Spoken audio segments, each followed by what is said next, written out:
Atenção, porque vai começar a aula de língua portuguesa.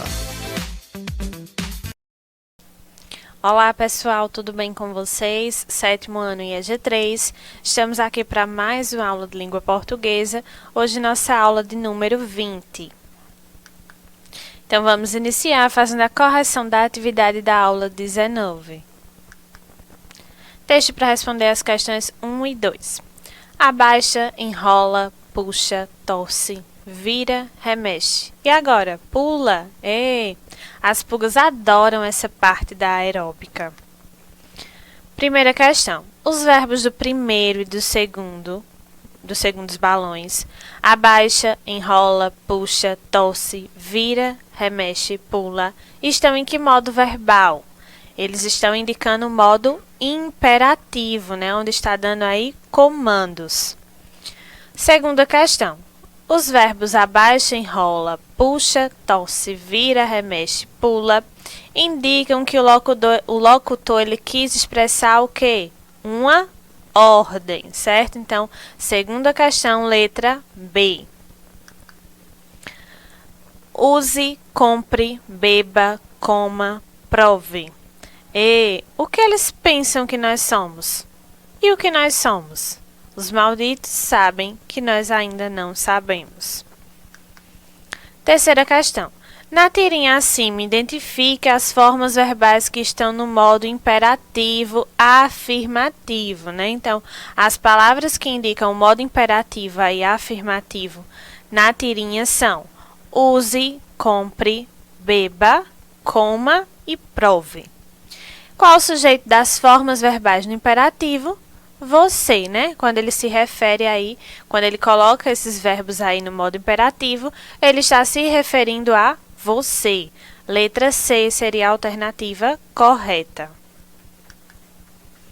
Quinta questão. Tenho aí um cartaz, né?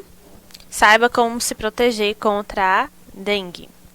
O modo imperativo é frequentemente utilizado em textos instrucionais, né? Como receitas, manuais. No exemplo ao lado, há a presença tanto do imperativo afirmativo quanto do imperativo negativo. Identifique e transcreva o verbo que está no modo imperativo negativo, na terceira pessoa do singular na figura.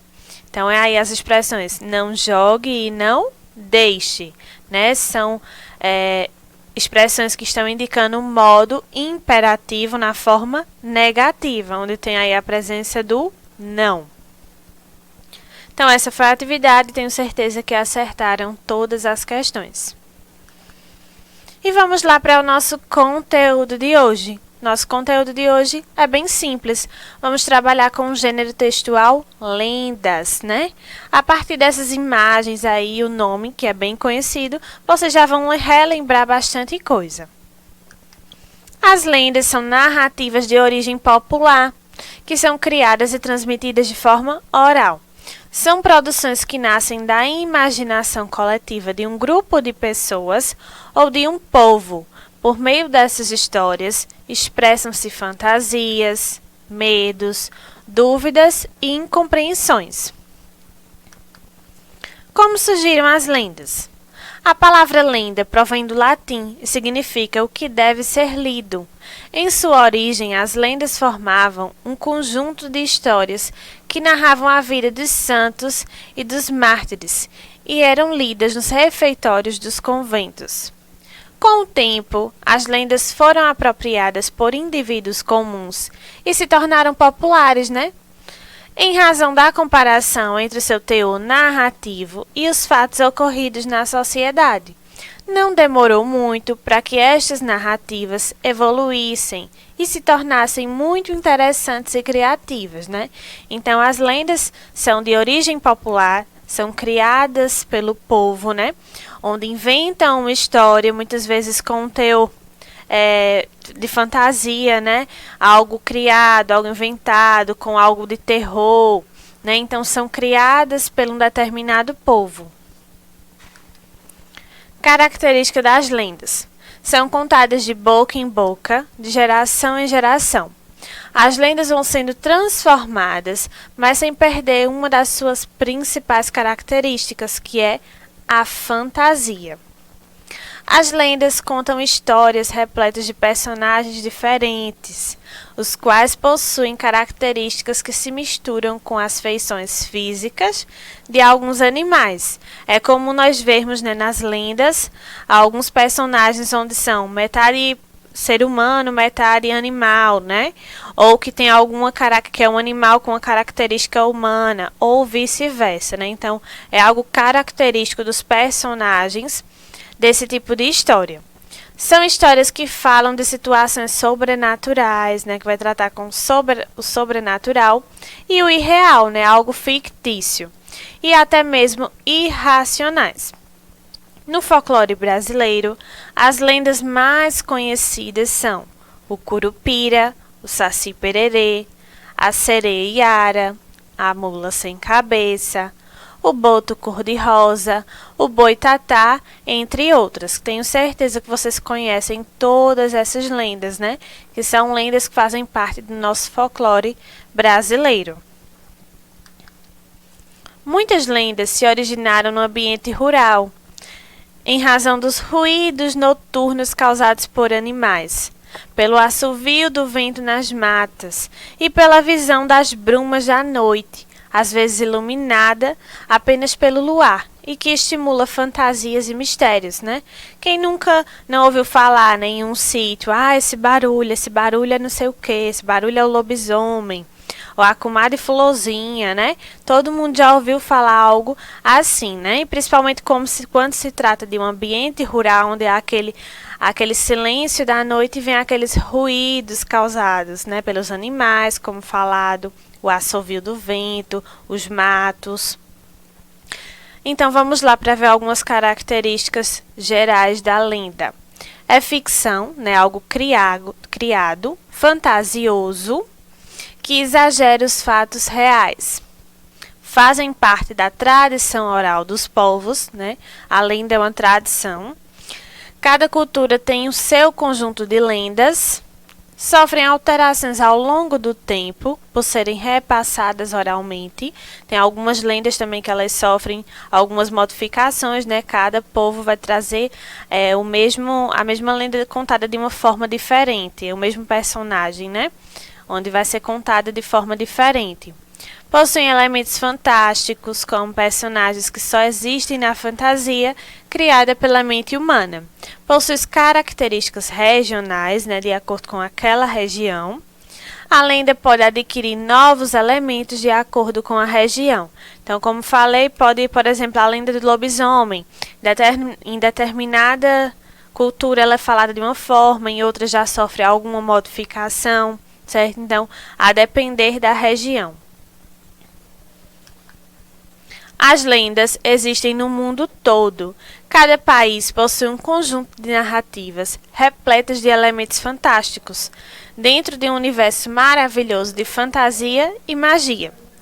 É interessante notar que algumas características das lendas são espelhadas nos mitos da Grécia ou da Roma antiga. É o caso da lenda do lobisomem, que se baseia em um mito romano do poeta Ovídio. Ele escreveu as Metamorfoses, e nesta poesia, o rei da Arcádia recebe um castigo dos seus deuses, do deus Zeus, que o transforma em lobo. Então, observem aí que a lenda do lobisomem ela se baseia em um mito romano. Alguns estudiosos do assunto acreditam que a lenda do lobisomem ela teve origem na Europa, no século XVI, do continente europeu. Espalhou-se para várias regiões do mundo, inclusive o Brasil, que foi trazida pelos colonizadores portugueses. As lendas não podem ser comprovadas cientificamente, pois são frutos da imaginação das pessoas que as criaram, né? Então não tem algo comprovado cientificamente que aquele fato ocorreu. Então é algo da imaginação, algo criado. Muitas lendas surgem de fatos históricos que são modificados com o tempo e ganham caráter maravilhoso. As lendas são importantes, pois expressam a cultura popular de uma sociedade. E muitas lendas elas possuem características religiosas e até mitológicas. Então, exemplos de lendas aí do nosso folclore brasileiro, né?